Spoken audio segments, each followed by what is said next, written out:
Uy, bumalik ka. Alam ko naman na babalik ka. Kasi, paano ka makakagalaw pa nang hindi mo nalalaman kung ano nangyari? Nandito na ang mga sagot sa mga tanong na buong gabing ikinalat mo sa utak mo. Pero babala lang, hindi lahat ng gusto mong marinig, yung maririnig mo. At hindi lahat ng inaasahan mong mangyari, yung mangyayari. Kaya handa ka na ba? Itutuloy na natin ang kwento ng Nag-abroad ako para sa pamilya. Hindi para ipang bayad sa kasal na hindi ko gusto. Bumalik na tayo. Kung hindi mo pa napanood ang part 1, i-pause muna ito at panuorin mo muna yon. Dahil dito tayo tumigil sa sandaling nalaman ni Rina na wala palang katotohanan sa lahat ng preparasyon na sinasabi ng boyfriend niya para sa kasal na hindi naman niya kailanman pinayagan. Bago tayo tumuloy, kung hindi ka pa subscribe, na yun na ang tamang panahon. Dahil ang mga susunod na eksena ay hindi mo dapat palampasin. Ipagpatuloy natin.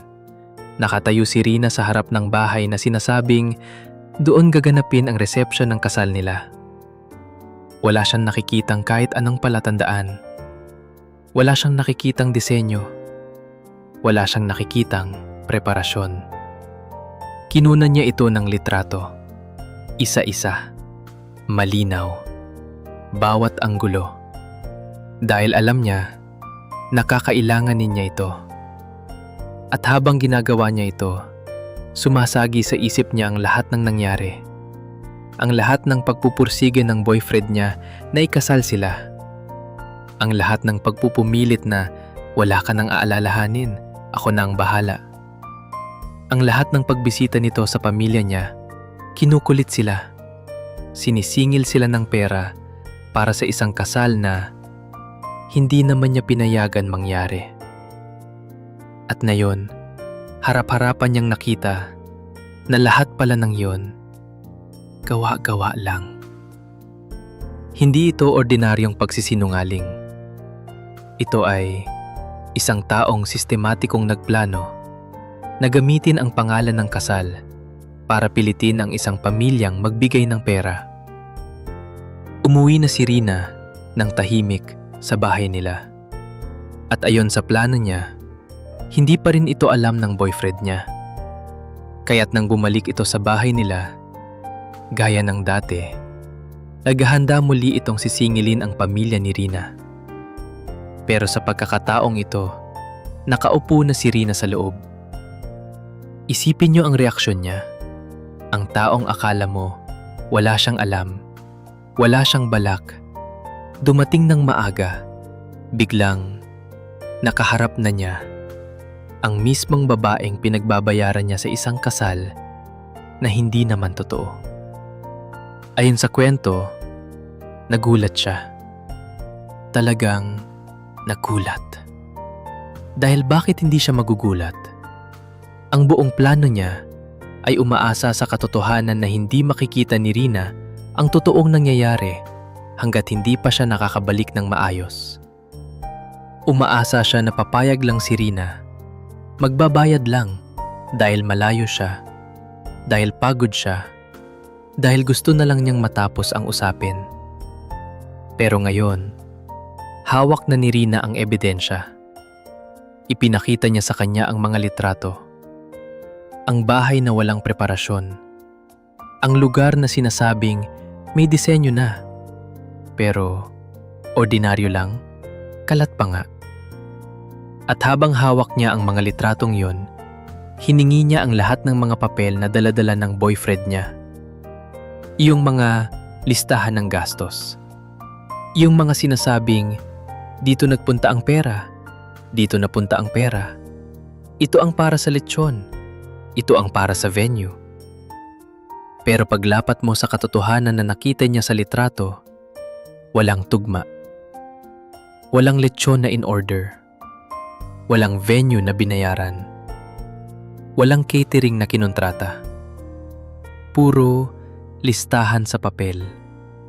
Numero na, walang batayan. At doon lumabas ang totoong dahilan kung bakit ayaw niyang magpakita ng litrato noon pa man. Kasi wala talagang bagay na ipapapita. Bago tayo tumuloy sa kung ano ang huling nangyari, gusto ko sandaling pag-usapan ito. Dahil marami sa atin o kilala nating tao ang maaring nakaranas o nakakaranas ng ganitong sitwasyon.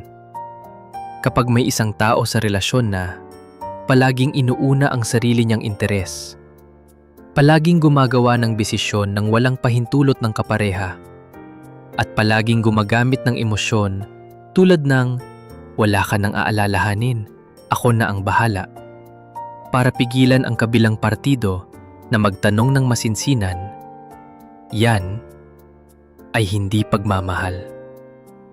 Yan ay kontrol. At mas grabe pa dito, hindi lang na ginamit si Rina. Ginamit din niya ang pamilya ni Rina. Mga taong wala namang kinalaman sa desisyon ng dalawa, pero pinilit na maging parte ng isang usaping pinansyal na hindi naman nila ginusto. Ito ang dahilan kung bakit importante na anumang malaking desisyon sa isang relasyon, lalo na ang kasal, ay dapat pagkasunduan ng dalawa. Hindi ipipilit ng isa. Hindi gagawing surprise na makamangbil. Bumalik na tayo. Kung hindi mo pa napanood ang part 1, i-pause mo na ito at panoorin mo muna yon dahil dito tayo tumigil. Sa sandaling nalaman ni Rina na wala palang katotohanan sa lahat ng preparasyon na sinasabi ng boyfriend niya para sa kasal na hindi naman na kailanman pinayagan. Bago tayo tumuloy, kung hindi ka pa subscribed, na yun na ang tamang panahon dahil ang mga susunod na eksena ay hindi mo dapat palampasin. Ipagpatuloy natin. Nakatayo si Rina sa harap ng bahay na sinasabing doon gaganapin ang resepsyon ng kasal nila. Wala siyang nakikitang kahit anong palatandaan. Wala siyang nakikitang disenyo. Wala siyang nakikitang preparasyon. Kinunan niya ito ng litrato. Isa-isa. Malinaw. Bawat anggulo. Dahil alam niya, nakakailangan niya ito. At habang ginagawa niya ito, sumasagi sa isip niya ang lahat ng nangyari. Ang lahat ng papupursigan ng boyfriend niya na ikasal sila. Ang lahat ng papupumilit na wala ka nang aalalahanin, ako na ang bahala. Ang lahat ng pagbisita nito sa pamilya niya, kinukulit sila. Sinisingil sila ng pera para sa isang kasal na hindi naman niya pinayagan mangyari. At ngayon, harap-harapan niyang nakita na lahat pala ng yon, gawa-gawa lang. Hindi ito ordinaryong pagsisinungaling. Ito ay isang taong sistematikong nagplano na gamitin ang pangalan ng kasal para pilitin ang isang pamilyang magbigay ng pera. Umuwi na si Rina ng tahimik sa bahay nila. At ayon sa plano niya, hindi pa rin ito alam ng boyfriend niya. Kaya't nang bumalik ito sa bahay nila, gaya ng dati, naghahanda muli itong sisingilin ang pamilya ni Rina. Pero sa pagkakataong ito, nakaupo na si Rina sa loob. Isipin niyo ang reaksyon niya. Ang taong akala mo wala siyang alam. Wala siyang balak dumating ng maaga. Biglang nakaharap na niya ang mismong babaeng pinagbabayaran niya sa isang kasal na hindi naman totoo. Ayon sa kwento, nagulat siya. Talagang nagulat. Dahil bakit hindi siya magugulat? Ang buong plano niya ay umaasa sa katotohanan na hindi makikita ni Rina ang totoong nangyayari hanggat hindi pa siya nakakabalik ng maayos. Umaasa siya na papayag lang si Rina, magbabayad lang dahil malayo siya, dahil pagod siya, dahil gusto na lang niyang matapos ang usapin. Pero ngayon, hawak na ni Rina ang ebidensya. Ipinakita niya sa kanya ang mga litrato. Ang bahay na walang preparasyon. Ang lugar na sinasabing may disenyo na pero ordinary lang, kalat pa nga. At habang hawak niya ang mga litratong yon, hiningi niya ang lahat ng mga papel na dala-dala ng boyfriend niya. Yung mga listahan ng gastos. Yung mga sinasabing, dito napunta ang pera, dito napunta ang pera. Ito ang para sa lechon, ito ang para sa venue. Pero paglapat mo sa katotohanan na nakita niya sa litrato, walang tugma. Walang lechon na in order. Walang venue na binayaran. Walang catering na kinontrata. Puro listahan sa papel. Numero na walang batayan. At doon lumabas ang totoong dahilan kung bakit ayaw niyang magpakita ng litrato noon pa man. Kasi wala talagang bagay na ipapapita. Bago tayo tumuloy sa kung ano ang huling nangyari, gusto ko sandaling pag-usapan ito. Dahil marami sa atin o kilala nating tao ang maaring nakaranas o nakakaranas ng ganitong sitwasyon.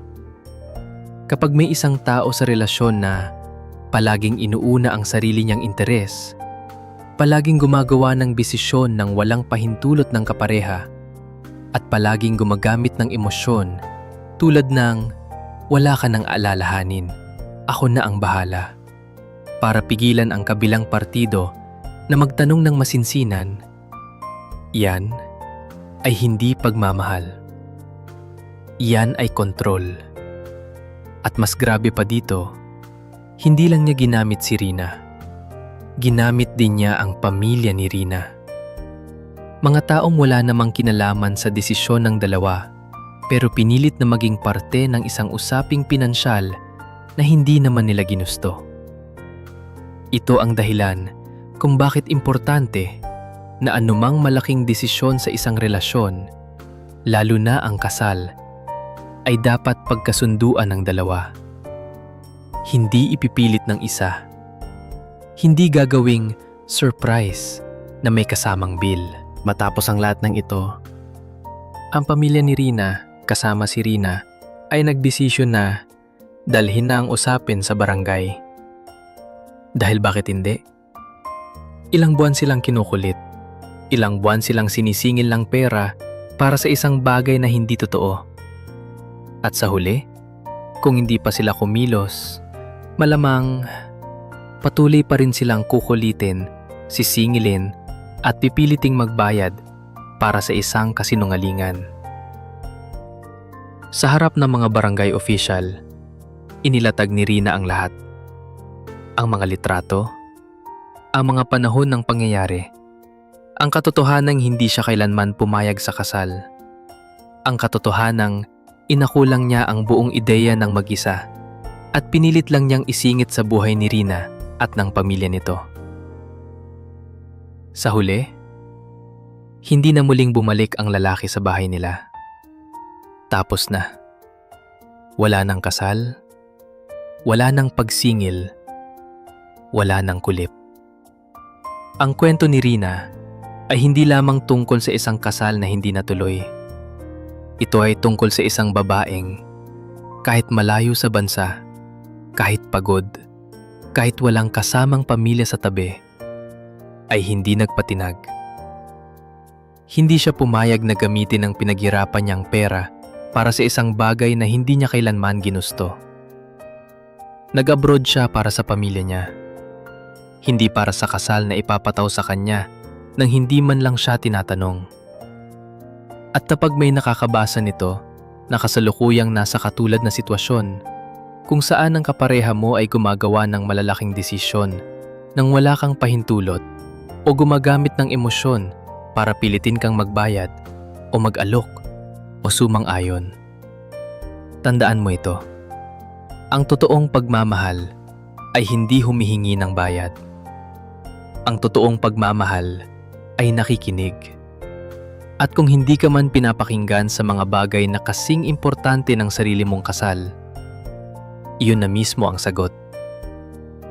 Salamat kay Rina sa pagbabahagi ng kwento niya. Sana'y naging inspirasyon ito sa lahat ng nanonood, lalo na sa mga OFW na patuloy na nagpapakasakit para sa pamilya nila. Kung natouch ka sa kwentong ito, i-share mo ito sa isang taong kailangang marinig ito. I-type mo rin sa comments kung anong tingin mo sa desisyon ni Rina na dalhin ang usapin sa barangay. At syempre, mag-subscribe kung gusto mong makarinig pa ng mga totoong kwento tulad nito. Salamat sa panunood at hanggang sa muling kwento.